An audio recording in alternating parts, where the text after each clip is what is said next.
I want to play Fire Mage, my lord. I'm your prince, not your lord, and I said, pick up your sword. Demon Hunters are so easy. Fire Mage is the real skilled class. I am the king.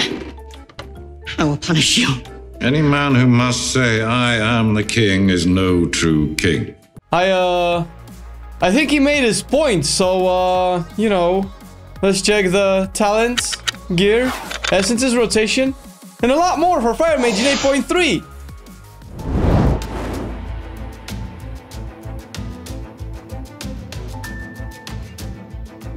As always, our guides will focus on the basics to get you started.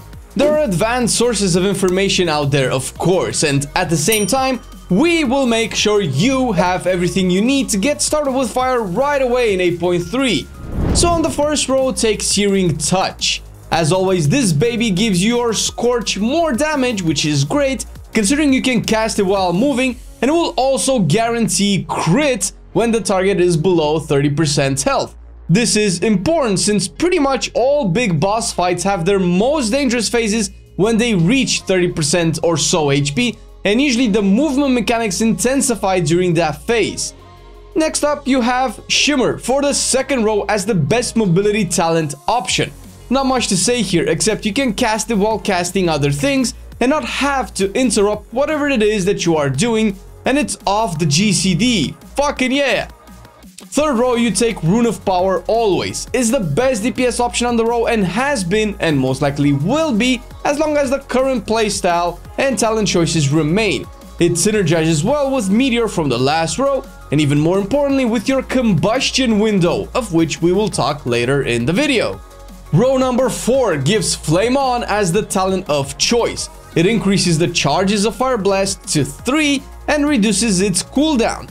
This is extremely important for the current Fire Mage playstyle that revolves around getting as many Fire Blasts out in your combustion window, to which also other things will contribute. Next up, the utility row, which offers some variety as of now. Frenetic Speed will usually be your default, at least in rate. It makes your Scorch give you a small sprint. This gives you the option of moving and dodging mechanics while always casting something, which is a privilege not many casters have. Ring of Frost has niche uses where you need to keep adds in a tight spot. Can be used in Mythic Plus to some effectiveness when your tank needs to kite. Ice Ward offers 2 charges of Frost Nova, which can serve a similar role. But at the end of the day, it falls onto you which one you pick. The 6th row also has a few options depending on what you want your damage profile to be like, so you are most effective in the content you are pursuing. Conflagration will be your raid option and the highest single target DPS on the row, even though the entire row focuses on giving you AoE options. Flame Patch is one of the highest AoE options here, with a drawback in that the pack that you hit with Flame Strike has to stand in it for its entire duration. This relies on your tank knowing and doing this, since Mythic Plus scenarios are unpredictable, because that's when you would choose this option anyway.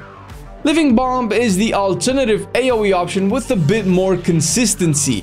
There's an entire discussion we could have about which option is better here for AoE, but that is not the focus of our video. We recommend Living Bomb since it's simpler to use, especially to start things off while getting accustomed to the class. Last row, get Meteor. That's it. This is good in both AoE and single target and should be used on cooldown always, paired with Rune of Power, which is possible due to the 2 charges of Rune at your disposal.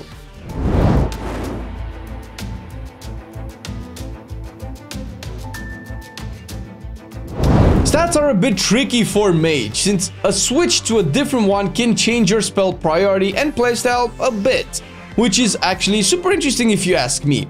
Very few classes play like this, but for the sake of our beginner focus video, I'll keep things as simple as I can. For raids and single target, mostly you want haste above versatility and mastery third. Crit is not that important since combustion gives you 100% crit and most of your damage will come from combustion anyway. For AoE focus fights, usually high mythic keys, mastery will take the cake, then haste and versatility third. Focusing more on mastery will make your ignite stronger and give you AoE damage simply from your ignite spreading. This playstyle focuses more on getting you instant flame strikes out. You can still play AoE with haste as the main stat, which opens up the option for you to hard cast flame strikes, which is something you rarely want to do since the cast is so long and in smaller keys shit will just die too fast for this to be efficient. Also, at the end of the day, you can sim if you want to know what will work the best. As such, the consumables can be changed based on what stats you need, but we will keep them haste focused for this video. So a Cord of Haste and Quicksand Spinel will be your most often used options, with one Leviathan's Eye of Intellect taking one gem slot. The weapon should have the Torrent of Elements enchant, simple and efficient, while the flask will clearly be the Greater Flask of Endless Fathoms. You can use the Potion of Unbridled Fury when pre-potting for pure single target damage, and Superior Intellect for multi-target scenarios. As for the food, feasts and baked potatoes will be your best bet for the foreseeable future. Feel free to change these around and replace them with their mastery counterparts as you see fit, depending on what you want to achieve. The Asteroid Traits will be pretty standard regardless of the content. The good part about this is that the raid provides you with the best traits at a higher eye level, usually speaking of the last two bosses here. Blaster Master stacked 3 times should be your #1 priority. This will give you a buttload of mastery, especially in your combustion window, where you can pretty much maintain the 3 stacks of it for the entire duration of combustion, due to how the playstyle will function. The raid Asteroid will make sure you get 3 of these babies, otherwise you will have to pray for Tatum Residue. One Wildfire is super important for the critical strike, which has deep functions. First of all, by being a Fire Mage, you get more crit strike from crit strike sources, and during combustion you gain half of that into mastery, so fucking A! You can also add 1 Fire Mine to the mix for the intellect stacks and add more of these as you have them, or simply go for Heart of Darkness instead, which will be on your raid pieces without fail. The minor traits or secondary traits haven't changed either, where you just want the freaking stats, man. Overwhelming Power is the top dog, with Unstable Flames close and Elemental Whirl after as a third option. For the defensive, it's hard to say since you are so pretentious on all of the other traits, so, you know, whatever you have, man. Essences follow the same trends for better or worse. Fire Mage is a one-trick pony in BFA, especially at the end, but hey, it works. Memory of Lucid Dreams is an unreplaceable major, and now it should be easier to get if your Fire Mage is your alt and you already had the rank 3 on your main. The spec really only functions with this essence, and even at rank 1 is still pretty good. As for minors, Conflict and Strife adds a hefty chunk of versatility, which is good for obvious reasons. Focusing Iris is again a good minor, especially since you don't really ever switch targets in AoE during combustion to drop the Iris stacks, and outside combustion when you might switch targets, the downside isn't really that big. Breath of the Dying is just raw damage as a minor, which is crazy at rank 3, while Formless Void is a good alternative even for Conflict and Strife and raids. Even in dungeons, if you have people in your group with low cooldown essences such as Crucible of Flame. As for Trinkets, there is something you need to understand. The majority of your damage will come from those 10 seconds of combustion. That damage scales with any buff you have during that time, making unused trinkets, particularly those with 2-minute cooldowns, essentially your best in slot options. The #1 trinket you can get is still Azhara's Font of Power from Eternal Palace. It sucks to have to go back, sure, but it can still Titan Forge, mind you, and could be your bis easily if you consider it worth your while.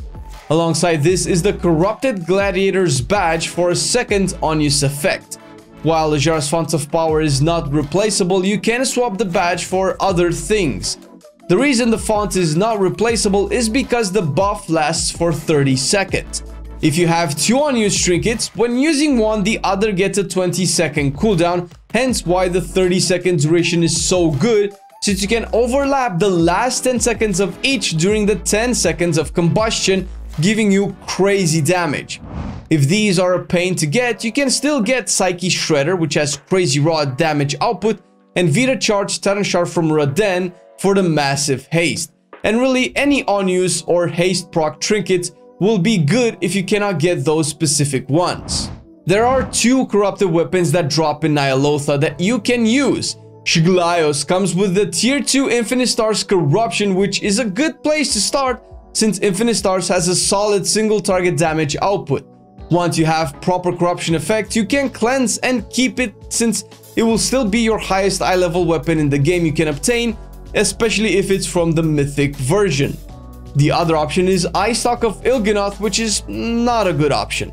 The cooldown reduction only matters if it procs for Fire Blast during combustion. This is very specific and unlikely to happen since reducing the cooldown of combustion, your only other alternative, doesn't really make a difference since you will still have to keep it until Memory of Lucid Dreams becomes available. Although not really a weapon, the Hyper Thread wrist wraps are also pretty much busier, even at a lower eye level. They will help you get more Fire Blast charges into your combustion, which will make a big difference in your overall damage output. Moving to corruption effects, the popular contenders, Infinite Stars and Toilet Devastation, are okay, but not the best for Fire Mage, for multiple reasons. The damage they provide is still good and really only outclassed by 1 or 2 other corruptions, and they all proc weirdly in different situations, which is not really what you want as Fire Mage. Gushing Wounds is worth a mention since it has a high single target damage output and the most damage output for its corruption cost, but kind of hard to get. The really best corruption you want, better than all the rest, is Masterful tier 3, of course, increasing the amounts of mastery you gain from all sources. Gear, Azerite, enchants, everything. Stacking this will make you into a powerhouse to be reckoned with.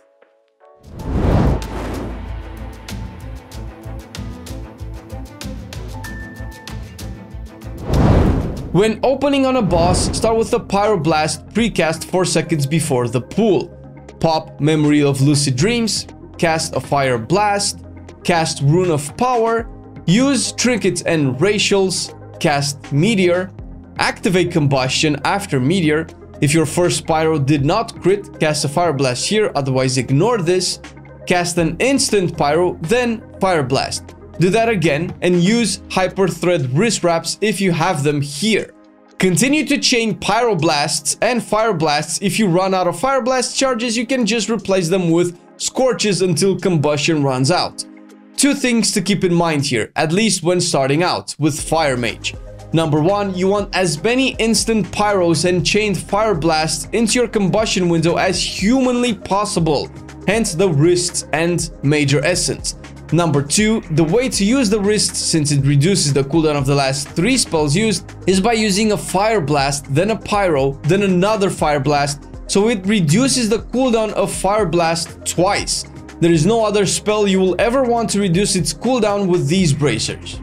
As far as the priority goes, you want to always use Memory of Lucid Dreams when combustion is ready, but follow it up with a Rune of Power and Meteor and only then combustion.